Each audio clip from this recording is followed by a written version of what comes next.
Le 17 octobre 2022, il n'y a pas que la cérémonie du Ballon d'Or qui a réuni de nombreuses personnalités.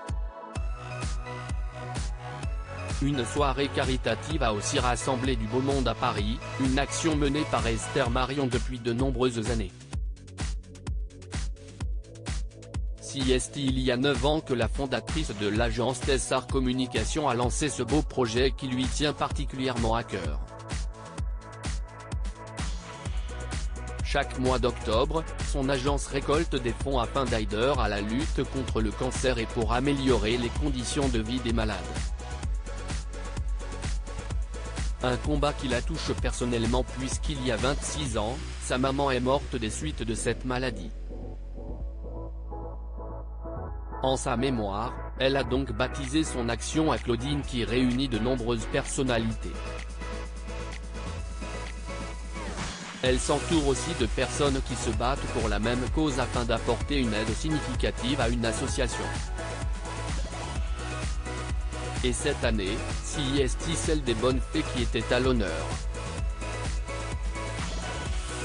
L'association d'intérêt général à but non lucratif, a principalement pour but d'intervenir autour de la cause des femmes pour améliorer leurs conditions de vie avec plusieurs types d'actions de sensibilisation. Elle est représentée par plusieurs Miss France dont Nathalie Marquet qui était la marraine de la 9e édition du cocktail Octobre Rose à Claudine, qui se déroulait au restaurant Montparis.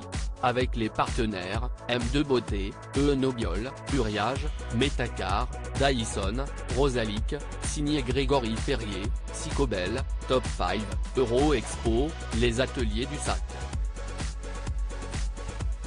L'épouse du défunt Jean-Pierre Pernaut était d'ailleurs présente et a pris la pose devant les photographes, souriante.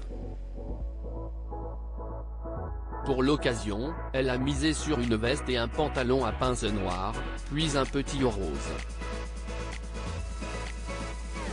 La choriste de N'oubliez pas les paroles Magali Ripoll, l'actrice Aurélie Konaté, un certain Dewan Konaté, qui on imagine fait partie de la famille de cette dernière, et Léonore Sarrazin, dont la célèbre maman Ariane Carletti est morte d'un cancer en 2019, le journaliste Julien Benedetto ou le groupe Madame Monsieur, qui a fait le show, étaient aussi présents.